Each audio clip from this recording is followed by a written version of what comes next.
808 স্থাপনার নাম পরিবর্তন। সাবেক 3 ইসির ফাঁসির দাবিতে বিএনপির বিক্ষোভ। সমমনাদের সঙ্গে নিয়ে 31 দফা বাস্তবায়ন করতে চায় বিএনপি। অবিলম্বে পুশিনের ঘটনা বন্ধ করুন, এমনটাই মন্তব্য করেছেন লায়ন ফারুক। এতক্ষণ শুনছিলেন সংবাদ শিরোনাম, এবারে বিস্তারিত। আওয়ামী লীগ সরকারের 16 বছরের শাসন আমলে দেশের 977টি অবকাঠামো ও প্রতিষ্ঠান ক্ষমতাচ্যুত প্রধানমন্ত্রী শেখ হাসিনা, তার পরিবার এবং আওয়ামী লীগের রাজনৈতিকদের নামে নামকরণ করা হয়েছিল। এসবের মধ্যে ছিল সেনানিবাস, বিমান ঘাঁটি, নৌবাহিনীর জাহাজ, মেগা প্রকল্প, সড়ক, স্থাপনা, স্কুল, কলেজ, বিশ্ববিদ্যালয়, হাসপাতাল সহ গবেষণা প্রতিষ্ঠান এবং অন্যান্য অবকাঠামো। বৃহস্পতিবার প্রধান উপদেষ্টার দপ্তর থেকে পরিচালিত ফেসবুক পেজে প্রকাশিত এক বার্তায় এ তথ্য জানানো হয়। বার্তায় আরও বলা হয়, 2024 সালের 5 আগস্ট আওয়ামী লীগ সরকারের পতনের পর থেকেই এসব সরকারি স্থাপনার নাম পরিবর্তনের প্রক্রিয়া শুরু হয়। শেখ হাসিনা, বঙ্গবন্ধু ও আওয়ামী লীগ সংশ্লিষ্ট অন্যান্য নাম সরিয়ে ফেলে জেলার নাম কিংবা ঐতিহাসিক প্রেক্ষাপটে নতুন নামকরণ করা হচ্ছে। প্রধান উপদেষ্টার দপ্তর জানিয়েছে, ইতোমধ্যে বেশিরভাগ স্থাপনার নাম পরিবর্তন করা হয়েছে এবং অবশিষ্টগুলোর নাম পরিবর্তনের কাজ প্রক্রিয়াধীন। এছাড়া বার্তায় দাবি করা হয়, বিভিন্ন স্থানে শেখ মুজিবুর রহমানের মুরাল ও ভাস্কর্য অপসারণ করা হয়েছে। ফেসবুকের বার্তায় আরও উল্লেখ করা হয়, রাজধানীর বঙ্গবন্ধু এভিনিউয়ের নাম পরিবর্তন করে বুয়েট ছাত্রলীগের হাতে নিহত আবরার ফাহাদের নামে শহীদ আবরার এভিনিউ লেখা হয়েছে। একইভাবে 2024 সালের 5 আগস্ট সরকারের পতনের দিনই ঢাকার গুরুত্বপূর্ণ এক্সপ্রেসওয়ের নাম পরিবর্তন করে জাতির পিতা ইব্রাহিম এক্সপ্রেসওয়ে করা হয় বলে বার্তায় দাবি জানিয়েছে। সাবেক 3 নির্বাচন কমিশনারের ফাঁসির দাবিতে কুড়িগ্রামের উলিপুরে বিক্ষোভ সমাবেশ করেছে বিএনপি। আজ বৃহস্পতিবার পৌর শহরের কেন্দ্রীয় শহীদ মিনারের পাশে এই সমাবেশ অনুষ্ঠিত হয়। যুবদল নেতা আলমগীর হোসেনের সঞ্চালনায় সমাবেশে বক্তব্য দেন উপজেলা বিএনপির সদস্য সচিব হায়দার আলী মিয়া, যুগ্ম আহ্বায়ক আব্দুর রশিদ সরকার এবং এরশাদুল হাবিব নয়ন, পৌর বিএনপির সদস্য সচিব সোলাইমান আলী সরকার, যুবদলের আহ্বায়ক তৌফিকুর রহমান লাবলু, মহিলা দলের নেত্রী রিনা বেগম এবং ছাত্র দলের আহ্বায়ক মাহমুদুল হাসান বিপুল প্রমুখ। এ সময় বক্তারা সাবেক 3 নির্বাচন কমিশনার কাজী রকিবউদ্দিন আহমদ, নুরুল হুদা এবং হাবিবুল আওয়ালের দৃষ্টান্তমূলক শাস্তি দাবি করেন। তারা বলেন, 2014, 18 ও 24 সালে এই 3 নির্বাচন কমিশনার দেশের মানুষের ভোটাধিকার বঞ্চিত করে। বিতর্কিত ও একতরফা নির্বাচনের মাধ্যমে ফ্যাসিস্ট হাসিনাকে দানবে পরিণত করেছিল। ওই 3 নির্বাচনে মাঠ পর্যায় সহ যারা প্রহসনের সঙ্গে জড়িত ছিল তাদের সবার বিচার দাবি করছি।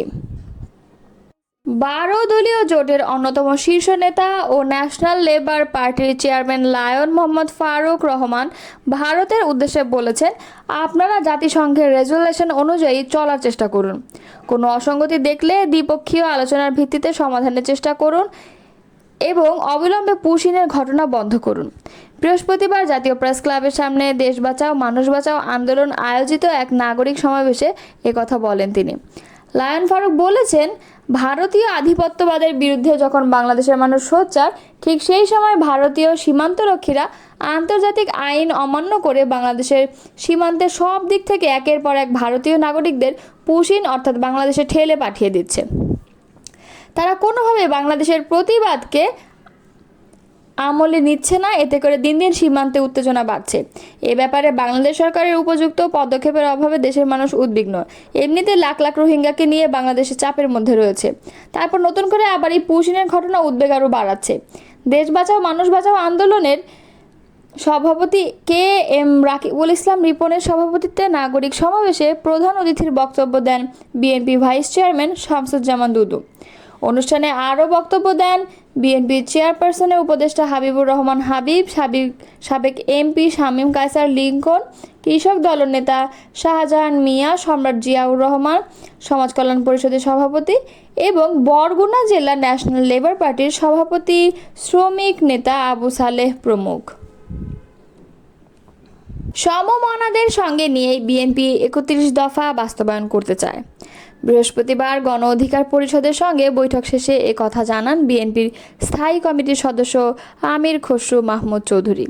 এদিন বিকালে রাজধানীর গুলশানে চেয়ারপারসনের রাজনৈতিক কার্যালয়ে বিএনপির লিয়াজো কমিটির সঙ্গে গণ অধিকার পরিষদের এ বৈঠকে চলমান রাজনৈতিক পরিস্থিতি, জাতীয় সংসদ নির্বাচন সহ নানা ইস্যুতে আলোচনা হয়।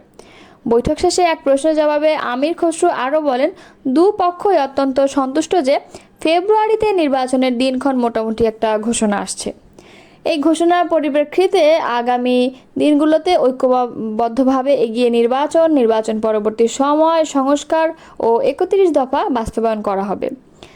আরেক প্রশ্নের জবাবে তিনি বলেন, এই মুহূর্তে যে আলোচনা হচ্ছে, লন্ডনে প্রধান উপদেষ্টা ডক্টর মোহাম্মদ ইউনূসের সঙ্গে বিএনপির ভারপ্রাপ্ত চেয়ারম্যান তারেক রহমানের যে বৈঠক হয়েছে, আমাদের সঙ্গে যারা দীর্ঘ সময় আন্দোলন করেছে এবং যারা ত্যাগ স্বীকার করেছে তাদেরকে আমরা যত অগ্রগতি হয় সেগুলো শেয়ার করি এবং সিদ্ধান্ত নিই।